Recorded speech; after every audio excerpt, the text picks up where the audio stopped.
Assalamualaikum warahmatullahi wabarakatuh dan selamat pagi semuanya. Suara saya kedengaran, Dek? Kedengaran, Pak. Iya, kedengaran, Pak. Oke. Anggotanya sudah lengkap ini? 2, 4, 6, 8. Kurang satu, Pak. Siapa? Arkan ya? Iya.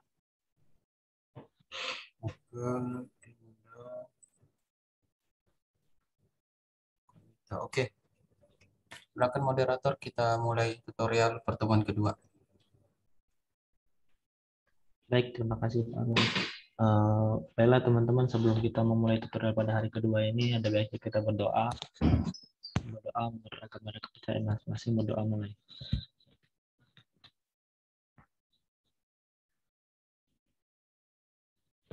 Doa selesai.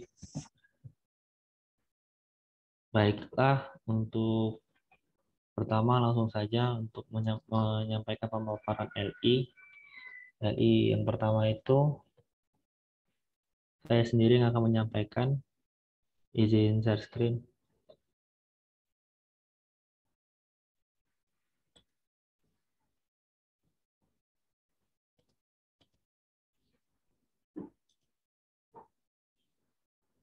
Apakah sudah terlihat, teman-teman? Sudah.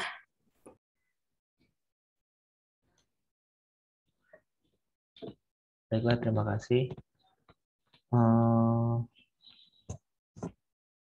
Pemeriksaan tanda vital. Pemeriksaan tanda vital itu yang pertama itu ada pemeriksaan tekanan darah. Nah, metode klasiknya itu menggunakan sphygmomanometer dari air raksa. Prinsip pengukurannya, tekanan darah diukur menggunakan sebuah manometer berisi air raksa. Alat itu dikaitkan dengan pada kantong tertutup yang dibalurkan mengelilingi lengan atas. Itu yang kita sebut manset. Tekanan udara dalam kantong pertama dinaikkan cukup di atas tekanan darah sistolik dengan pemompaan udara ke dalamnya. Jenis-jenis tekanan darah itu adalah tekanan darah sistolik, kemudian diastolik, kemudian ada tekanan arteri atau tekanan nadi. Itu merupakan selisih antara sistolik dan diastolik. Kemudian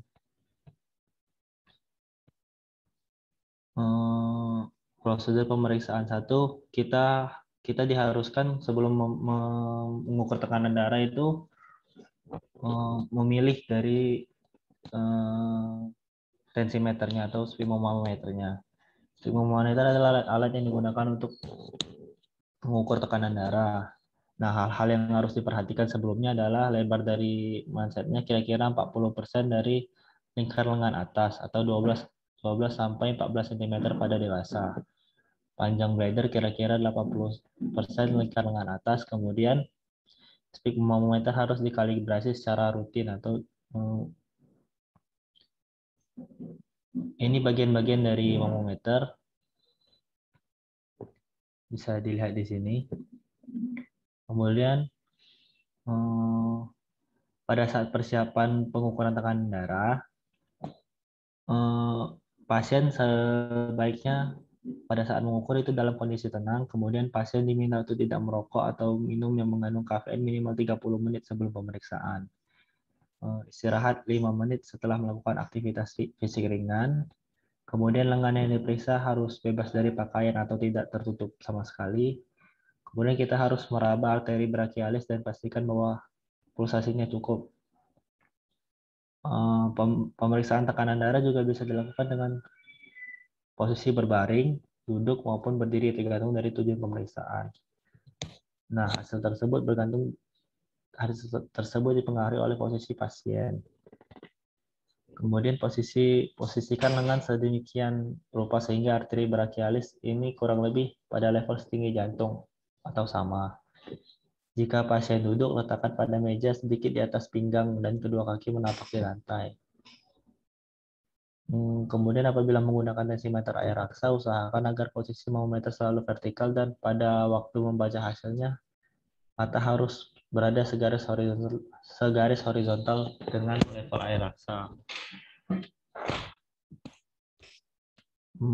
Pengulangan pengukuran dilakukan beberapa menit setelah pengukuran pertama jika kita belum yakin.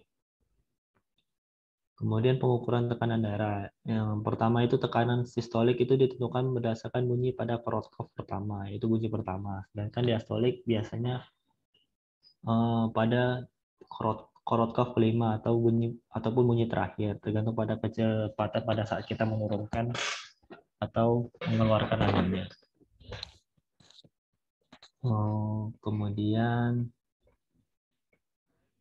nah, prosedur pengukuran tekanan darah terdiri dari dua teknik. Yang pertama itu palpatoir. Siapkan desimeter dan stetoskop.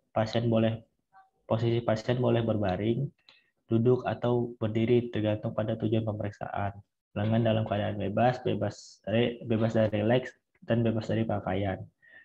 Pasang bladernya sedemikian rupa sehingga melingkari bagian tengah lengan atas dengan rapi, tidak terlalu ketat ataupun tidak terlalu longgar.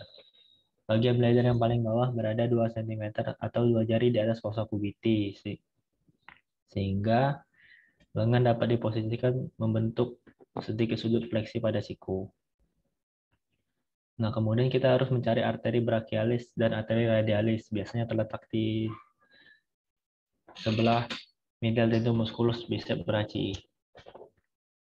Nah, untuk menentukan seberapa besar menaikkan tekanan pada pompa, diperkirakan tekanan sistolik palpator dengan meraba arteri brachialis atau arteri radialis dengan 1 jari tangan atau 2 jari bisa juga, sambil menaikkan tekanan pada pompa sampai nadi menjadi tidak teraba. Kemudian ditambahkan 30 mm Hg dari angka tersebut. Nah, hal ini bertujuan untuk menghindari ketidaknyamanan pasien dan untuk menghindari auscultatory gap. Setelah menaikkan tekanan 30 mm Hg tadi, longgarkan sampai teraba kembali denyutan arteri brachialis. Nah, tekanan denyutan yang pertama yang pertama kali kita dengar itu tekanan sistolik. Kemudian kendorkan tekanan secara kompleks atau habis anginnya. Hasil pemeriksaan tekanan darah secara palpator akan didapatkan tekanan darah sistolik dan tidak bisa untuk mengukur tekanan darah diastolik. Nah, kemudian itu ada yang kedua itu auscultatoir. Nah, pastikan dari stetoskop itu bisa digunakan dengan baik. Kemudian letakkan membran stetoskop pada fossa kubiti tepat di atas dari arteri brachialis. Kemudian naikkan tekanan dalam bladder dengan memompa sampai dengan tekanan sistolik ditambah 30 mm Hg. Nah, turunkan perlahan kurang lebih 2-3 mmHg per detik. Kemudian dengarkan menggunakan stetoskop dan catat di mana bunyi Korotkov terdengar pertama kali. Nah, ini tadi merupakan tekanan sistolik. Terus turunkan tekanan sampai bunyi Korotkov 5 atau bunyi terakhir yang terdengar. Nah, ini merupakan tekanan diastolik. Untuk validitas pemeriksaan tekanan darah minimal diulang 3 kali. Hasilnya diambil rata-rata dari hasil pemeriksaan tersebut. Ini nanti bisa dibaca sendiri saja.